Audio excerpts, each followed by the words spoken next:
സർവമംഗളമാംഗല്യേ ശിവേ സർവാർത്ഥസാധികേ ശരണ്യേ ത്രയംബകേ ഗൗരി നാരായണി നമോസ്തുതേ. ഭൂഭാരം തീർപ്പതിനായി ഭുവി വിധം ദേവി ദിവ്യാവതാരം ഭദ്രേ നീ ചെയ്തു ഭക്തർക്കാഭിമതമരുളിയിടുന്നു കാരുണ്യവായ്പാൽ. ഭദ്രം ഭക്തർക്കു നൽകാൻ ഇതുവിധമിഹ നീ കേളിയാടുന്ന തിമ്മേ. ഭംഗ്യാ വന്നെൻ്റെ മുമ്പേ ഭഗവതി വിലസീടെപ്പോഴും സാനുകമ്പേ.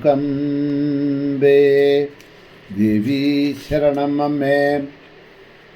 സർവത്ര ദേവീ നാമസങ്കീർത്തനം. മഹാദേവ്യൈ നമഃ. സുപ്രഭാതം, ശുഭദിനം.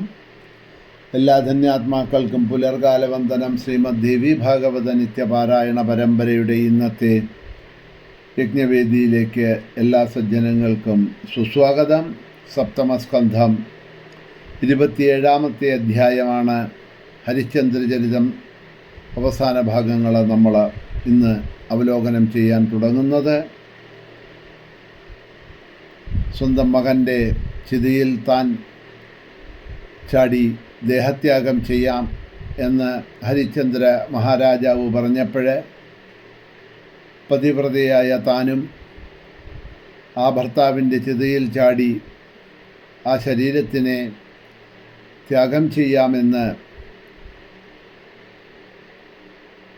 ഹരിശ്ചന്ദ്രൻ്റെ പത്നി പറഞ്ഞതിനെ ഹരിശ്ചന്ദ്രൻ അങ്ങനെ ആവട്ടെ എന്ന് പറയുന്ന ഭാഗം വരെയാണ് 26-ാമത്തെ അധ്യായം നമ്മൾ അവലോകനം ചെയ്ത് ഇന്നലെ സമർപ്പിച്ചത്. തുടർന്ന് കൊണ്ട് സൂതൻ പറഞ്ഞു, തദകൃത്വാ ചിതാം രാജ ആരോപ്യത്തനയം സ്വകം ഭാര്യയാ സഹിതോ രാജ ബദ്ധാഞ്ജലിപുടസ്തഥാ. അതിനുശേഷം രാജാവ് ചിതകുട്ടി പുത്രൻ്റെ മൃതദേഹം ചിതയിൽ വെച്ചു. ഭാര്യാസഹിതനായി കൈകൂപ്പിക്കൊണ്ട് നിന്ന് ജഗദീശ്വരിയും പരമേശ്വരിയും അന്നമയാദി പഞ്ചകോശ അന്തരസ്ഥിതയും രക്താംബരധാരിണിയും കരുണാസാഗരിയും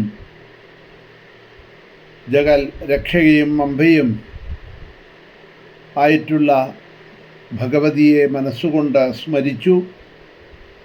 അങ്ങനെ ദേവിയെ സ്മരിച്ചുകൊണ്ട് നിൽക്കുന്ന അദ്ദേഹത്തിൻ്റെ മുന്നിലേക്ക്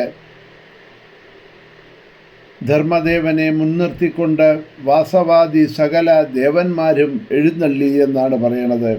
തസ്യ ചിന്തയമാനസ്യ സർവേ ദേവാ സവാസവാ ധർമ്മം പ്രമുഖത കൃത്വാ സമാജഗ്മോ സ്വരാന്വിത.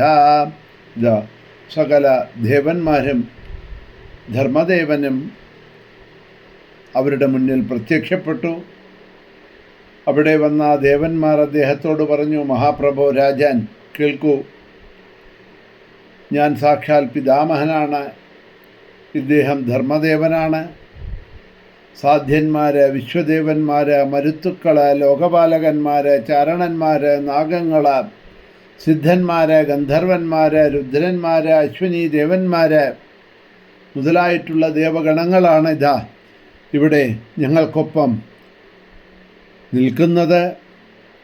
ഇവരും മറ്റനേകം ദേവന്മാരും 3 ലോകങ്ങളോടും ധർമാനുസൃതമായ ബന്ധം ആഗ്രഹിക്കുന്ന വിശ്വാമിത്രനും ഇതാ ഇവിടെ എത്തിയിട്ടുണ്ട്.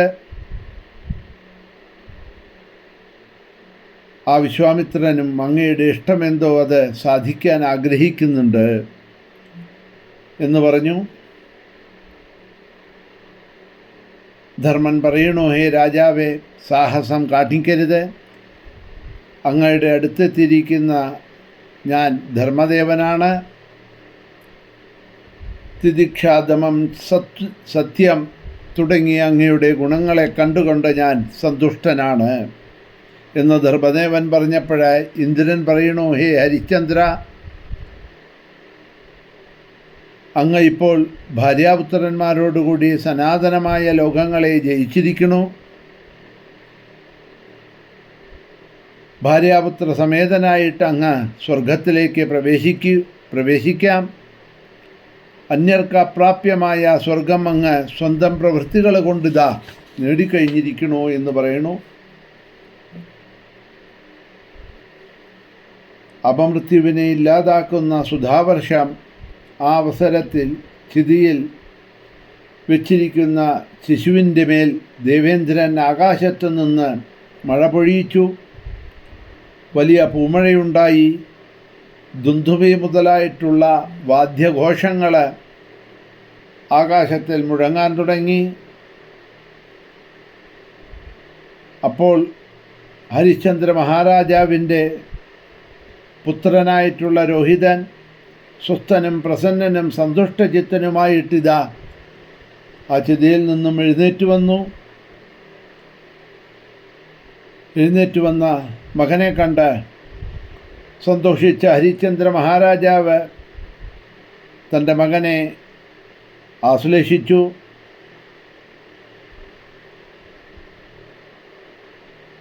സ്വന്തം ഭാര്യയോടുകൂടി ദിവ്യമാലാംബരങ്ങളോടുകൂടി സ്വസ്ഥനും അത്യധികം സന്തുഷ്ടഹൃദയനുമായി തീർന്നു. ആ നിമിഷത്തിൽ ഹരിശ്ചന്ദ്രൻ ദേവേന്ദ്രനപ്പോൾ ഹരിശ്ചന്ദ്രനോട് പറയണു, ഭാര്യയോടും പുത്രനോടും കൂടി ശ്രേഷ്ഠമായ സ്വർലോകസ്ഥാനത്തെ പ്രാപിക്കൂ. അങ്ങ് സ്വകർമ്മങ്ങളുടെ ഫലമായി നേടിയതാണ് ഈ സ്വർഗം എന്ന് ദേവേന്ദ്രൻ പറഞ്ഞത് കേട്ട ഹരിശ്ചന്ദ്രൻ പറയണു, ഹേ ദേവരാജാവേ, എൻ്റെ സ്വാമിയായിട്ടുള്ള ചണ്ഡാലൻ്റെ അനുവാദമില്ലാതെ അദ്ദേഹത്തോട് കൃതജ്ഞത കാട്ടിക്കൊണ്ട് അല്ലാതെ ഞാൻ സ്വർഗത്തേക്ക് പ്രവേശിക്കുകയില്ല.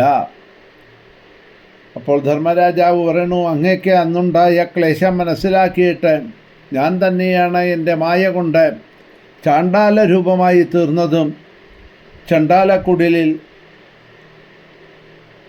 അങ്ങയെ കൊണ്ടുവന്നതും എന്ന് താൻ തന്നെയാണ് ആ ചണ്ഡാള വേഷത്തിൽ വന്നത് എന്ന് സ്വയം ധർമ്മൻ അവിടെ പറയണു ഹരിശ്ചന്ദ്രനോട്. ഇന്ദ്രൻ പറയണു, ലോകത്തിലുള്ള സകല മനുഷ്യരും പ്രാർത്ഥിക്കുന്ന ആ പരമമായ സ്ഥാനത്തേക്ക് അങ്ങ് പ്രവേശിക്കണം. സുഹൃത്തുക്കളായ മനുഷ്യർക്കുള്ള സ്ഥാനമാണ് ഈ സ്വർഗം എന്ന് പറയുന്നു. കേട്ട ഹരിശ്ചന്ദ്രൻ പറയാണ്, ഹേ ദേവരാജൻ, അങ്ങയ്ക്ക് നമസ്കാരം. ഞാൻ പറയണ കാര്യം ഒന്ന് ശ്രദ്ധയോടുകൂടി കേൾക്കൂ. എൻ്റെ വേർപാട് കൊണ്ട് കോസല നഗരത്തിലെ ജനങ്ങൾ വിഷമിച്ചു കഴിയുകയാണ്. അവരെ വിട്ടിട്ട് ഞാൻ എങ്ങനെയാണ് ഒറ്റയ്ക്ക് സ്വർഗത്തിലേക്ക് വരിക? ബ്രഹ്മഹത്യ, മദ്യപാനം, ഗോവധം, സ്ത്രീവധം എന്നിവ പോലെ തന്നെ മഹാപാപമാണ് തന്നെ ആശ്രയിച്ചിരിക്കുന്ന ജനങ്ങളുടെ ത്യാഗവും എന്നാണ് ശാസ്ത്രങ്ങൾ പറയുന്നത്. തന്നെ ഭജിക്കുന്ന ഉപേക്ഷിക്കാനാവാത്ത ഭക്തനെ എപ്രകാരമാണോ ഭഗവാനെ ത്യജിക്കാൻ കഴിയാത്തത്, അതുപോലെ എനിക്കും എൻ്റെ ആശ്രയത്തിലിരിക്കുന്നതായിട്ടുള്ള ജനങ്ങളെ എങ്ങനെയാണ് ത്യജിക്കാൻ കഴിയുക? അവരെയെല്ലാം ദുഃഖങ്ങളിൽ വിട്ടുകൊണ്ട് ഞാൻ മാത്രം എങ്ങനെയാണ് സ്വർഗത്തിൽ വന്ന ആ സുഖം അനുഭവിക്കുക? അങ്ങനെ വന്നാൽ തന്നെ എനിക്ക് ഇവരുടെ ചിന്തകൾ കാരണം ആ സ്വർഗത്തിൽ എവിടെയാണ് പൂർണ്ണമായിട്ടുള്ള ഒരു സുഖം കിട്ടുന്നത്? അതുകൊണ്ട് ഹേ രാജൻ, അവരെ കൂടാതെ ഞാൻ സ്വർഗത്തിലേക്ക് വരണില്ല. അതുകൊണ്ട് അങ്ങ് സ്വർഗത്തിലേക്ക് മടങ്ങിയാലും അവരുടെ കൂടെയാണെങ്കിൽ ഞാനും സ്വർഗത്തേക്ക് വരാം. അതല്ല, അവരോടൊപ്പമാണ് നരകത്തിലേക്ക് പോകേണ്ടി വരുന്നത് എന്നാണെങ്കിൽ ഞാൻ അവരുടെ കൂടെ നരകത്തിലേക്കും പോകാൻ തയ്യാറാണ് എന്ന് പറയുകയാണ് അവിടെ ഹരിശ്ചന്ദ്രൻ. ഹരിശ്ചന്ദ്രനും ഇന്ദ്രനും തമ്മിലുള്ള സംവാദം തുടരണം. ബാക്കി ഭാഗങ്ങളെ നാളെ നമുക്ക് അവലോകനം ചെയ്യാം. ഇന്നിവിടെ തന്നെ നിർത്തുന്നു. ശ്രീ മഹാദേവ്യൈ നമഃ.